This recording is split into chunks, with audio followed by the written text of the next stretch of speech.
Hello, this is Matthew and welcome to Rock Paper Shotgun. Or should that be welcome to Rock Paper Shotgun and a slightly bigger shotgun and a shotgun that turns people into icebergs and a shotgun that turns into a little turret. That's the short version of this Borderlands 3 review. If you want to see a lot of weird shotguns, this is the game for you. Over the last 5 days I've seen enough guns to last a lifetime. I've seen pistols that call me names. Have you been practicing?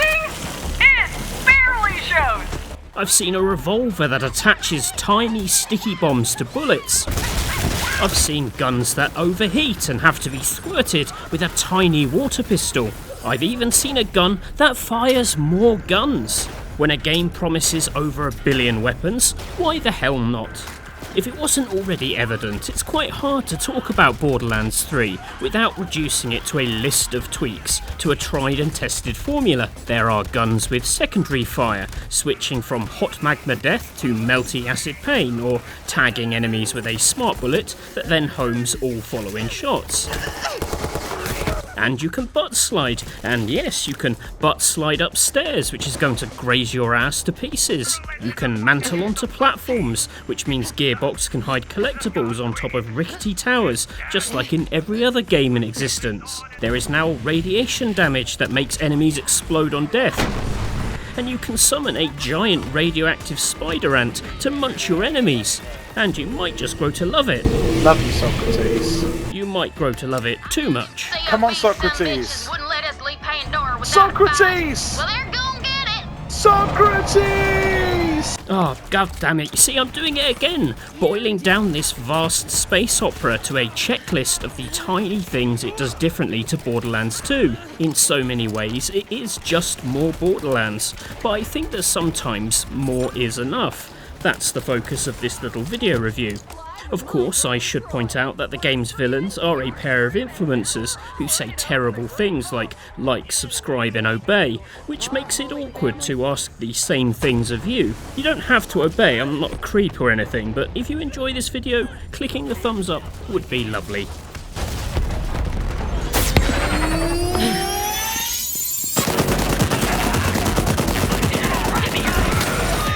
Strip it down and Borderlands 3 is about shooting things in the hope that they'll drop new shooty things, which you will then use to shoot more things.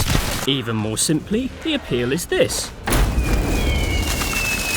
An eruption of weapons, shields and skill upgrades, every beam of light signifying a rarity, triggering that dopamine hit of seeing slightly bigger numbers attached to weapon behaviour. Sometimes you luck out and get a legendary, and the sound effect makes me so happy. I want to hear this sound attached to everything I like in life. You know, finding a Toblerone in the cupboard, getting pizza vouchers through the letterbox, opening a can of Pepsi Max Cherry, or getting a Toblerone through the letterbox. Of course, whatever rarity it is, getting a new gun kicks off the nerdy process of pain maths as you calculate the damage those numbers add up to. It's quite weird when you think about it, a game that mostly looks like this, an explosion of particle effects, hit points and giant ants, but that slams on the brakes for you to do light arithmetic. The introduction of a new gear score helps suggest relative quality for speedier item swapping, but that number rarely tells the whole story. With all kinds of bizarre weapon behaviours to account for, the whole story is often confusing and full of screaming. It's very hard to generalise about weapon handling or design because, well, there are 1 billion of the things and I've used about 300 in the time I've played. What I can say is that they feel more characterful, with real effort to give distinct personality to each manufacturer, from the built-in shields that pop up when you look down a Hyperion's iron sights, to the new COV brand that have no ammo clip restriction but do become unstable as they overheat. It means that even when you don't have your desired weapon, there is a novelty in trying something out for 5 minutes until you can replace it with something more to your liking. In my case, this means the Jakobs line. They're the ones that wouldn't look out of place in the Wild West. Think big damage, low output, with headshots that ricochet lead into any other nearby heads. They also have deliciously ornate sniper sights, very classy. I like Jakobs because they fit the frontier vibe of Pandora itself, and because they have the mechanical heft missing in sci-fi weaponry or the impossible spray of this thing. They have a weight and a seriousness about them, and that ticks my boxes, and that's the secret to enjoying Borderlands 3 as a shooter. It's about finding the thing that makes the game feel good in your hands. Once you've found that, it also lends a lot more shape to the loot grind. I'm not just looking for something better, I'm looking for my dream Jakobs gun. When I see that logo in the epic or legendary box, it's 10 times more exciting than finding a clumsy old Vladov.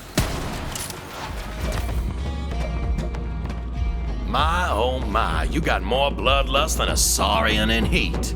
I think my love for Jakobs also explains why I dig the setting of Borderlands 3. The story this time takes us around the galaxy, including a trip to Eden 6, which is the ancestral home of the Jakobs family. It's all swamp shootouts and faded mansions. Think Jack Daniels with more shotguns than shot glasses. As a dose of Borderlands lore, it's a fun break from the corporate wars that dominate the series. I also think it's a chance for Gearbox's art department to shine. Underneath the game's obnoxious veneer, you know, the dick jokes, the memes, and the hello fellow kids references to internet culture, there's a nerdy core to the fiction. I sense a real sincere love of sci-fi, from giant crashed spaceships to alien tombs throbbing with dark energy. For my money, it's as compelling a fantasy as Destiny or Halo, but it just also happens to have a bazooka that farts out turds. But while making everything bigger gives some wow factor, in truth, Borderlands 3's new Galactic scale isn't a huge departure.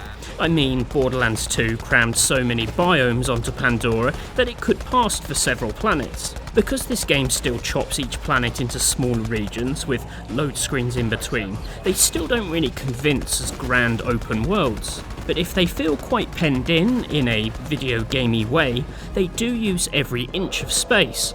Just about every side mission has a unique location on the map, meaning there's very little recycling, and these tasks generally feel as crafted as the main story missions. Not something you could say of the series up until now, and even harmless looking dead ends can hide Zero's unique bounties or monsters to kill for Hammerlock. Okay, so collecting trash claptraps or shutting down radio towers does look a little bit like Ubisoft busywork, but it's a bit more restrained than those games, and very doable as you tackle the main story. Going to space also gives Gearbox a reason to introduce a spaceship hub area. Think of Mass Effect's Normandy, but with less lovemaking, and considering you share the ship with Claptrap, this is a good thing. And by turn on, I mean power.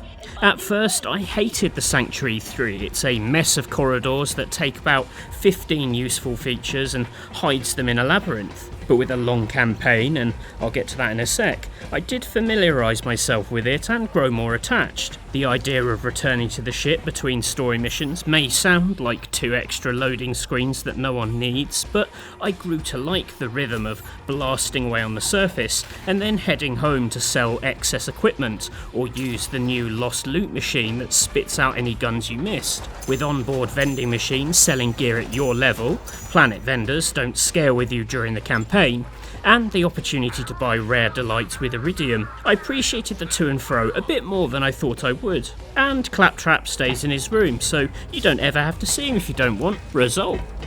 Hey there, sugar boots. As the story unfolds, the ship begins to fill with more familiar faces, and it hammers home that, whatever you make of the Borderlands universe, it has built up a recognisable cast. This isn't an easy feat. I keep thinking back to Anthem, where I couldn't remember what the people were called, even when their names were on the screen. I'm not saying all of the Borderlands regulars are likeable, but they are memorable, and the game has fun getting the band back together. It feels like the series finale of a TV show where everyone gets their little cameo and catchphrase, you know, like Cheers, if Norm could summon a giant mech to nuke Cliff. It's good the old characters carry the weight, as the Calypso twins, the new villains, are the poorest part of Borderlands 3.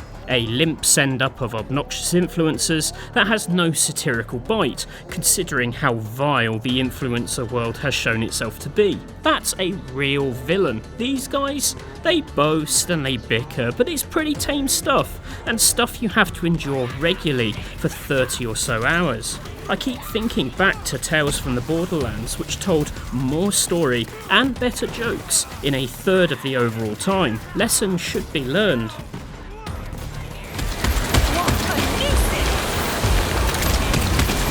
I mentioned a 35-hour time there. Now, considering that this was with 25 hours in co-op, making pretty swift progress and ignoring side missions, Borderlands 3 is pretty chunky stuff. I wouldn't recommend mainlining the story, incidentally. As I mentioned, the side missions take you to entire regions ignored by the main events, which are worth seeing, and they don't scale with you, so cleaning up at the end feels like you're stomping on weaklings and getting rewards that are many levels below your level.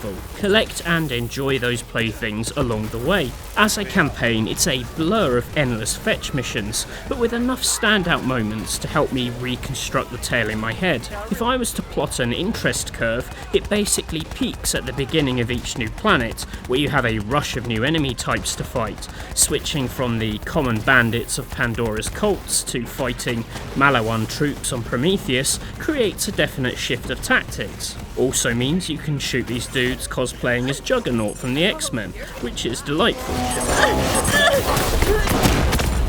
Mission interest then wanes again as it serves up endless detours and scavenger hunts before bringing you back around with some pretty great bosses. The big bads here are a huge improvement over what came before. They have clear visual indicators of attack patterns, making them tough but satisfying to take down. Oh, and this one makes a most excellent noise. Oh, I'd set that as my ringtone if it wouldn't blow my ears off. My interest also peaks with a few areas that change the flow of combat. Taking to the towers of Athena's to snipe down on intruders is a rare chance for a new mantling move to serve more of a role, and lets the game show off some impressive scale. Then at the other end of the scale you have fights in the library and corridors of a swampy mansion, pinning you into areas where bouncing grenades become your best friend. There are just enough of these moments to tempt you towards the next, but I do wonder if there's a great 20-hour campaign waiting to shake off the Flab of fetch quests. But for the fatigue I felt by the end, I'm still here enjoying the post-credits features. You're whisked off to the Circle of Slaughter where you can enjoy the wave-based combat built for 4-man combat, or tackle Proving Grounds, which are short time trial dungeons that reward juicier loot the faster you can chew through each room. Neither is massively substantial, but they are quick and easy ways to push to the level 50 cap and loot without having to look for fights or grind against respawn bosses from the main campaign. Although Borderlands 3 does make revisiting that wider world a bit more interesting with the introduction of mayhem modifiers. 3 levels of difficulty that you can apply upon completion. At a base level, these increase XP and loot drop rarity, but it comes at the price of flooding the world with evil new enemy varieties. Basically, mini-bosses become regular troops, and everyone is armed to the teeth with elemental-imbued funeral machines. On top of this, the game rotates random modifiers that can buff and debuff both you and enemies, meaning old tricks can suddenly falter, and ignored weapons might gain sudden potency. I'm currently having my ass kicked by these Ribena bastards, but the idea is neat. You can also restart the campaign in true Vault Hunter mode, with all your existing gear and a substantial hike in difficulty. If I can't handle Violet Beauregard here, I'm not ready for that. The fact that Borderlands 3 has an endgame and not just a roadmap of half-formed promises to be delivered over the next year is something to celebrate. In this era of games as services, there's something to be said for a game that is pretty much feature complete on day one. It is going to have paid DLC and free seasonal events, but fundamentally, what is in the game now does feel substantial.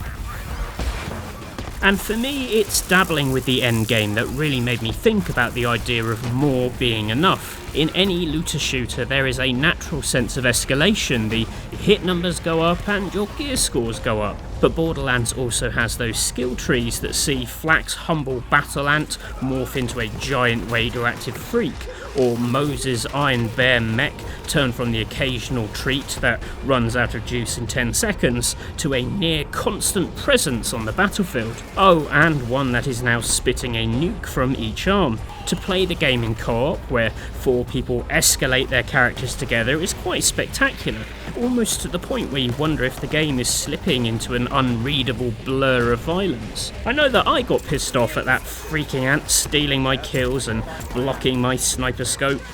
And as much fun as it is to play with my friends, I've had a great time matchmaking with randoms in the endgame modes and seeing what bizarre concoctions of weapons and skills they bring to the party. Creations that only grow more impressive as you climb through Guardian ranks, which replace Borderlands 2's badass ranks and act as a secondary skill tree, basically buffing a stat with each rank and working towards new skins and perks within a wider skill tree. Even when you hit the cap of level 50, you're still getting bigger and better, and the fights are growing hairier with it. It may be the trick that Borderlands has always relied on, or any looter shooter for that matter, but it's quite rare to find an example with so many dials that you can turn right up to maximum. Playing with mayhem modifiers, outlandish new weapons, ludicrous grenade types, multiple action skills to equip, anointed weapons to pump up those skills, and a robot friend firing nuke after nuke after nuke. It may just be more Borderlands, but man, if that isn't something to behold.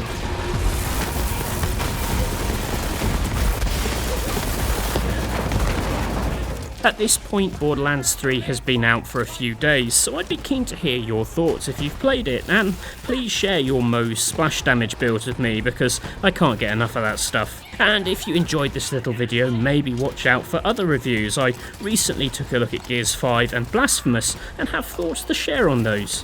Oh, and I'd really appreciate the like and subscribe. I promise I'm not an evil influencer out to destroy the universe. Honest. Thanks for watching, and bye for now.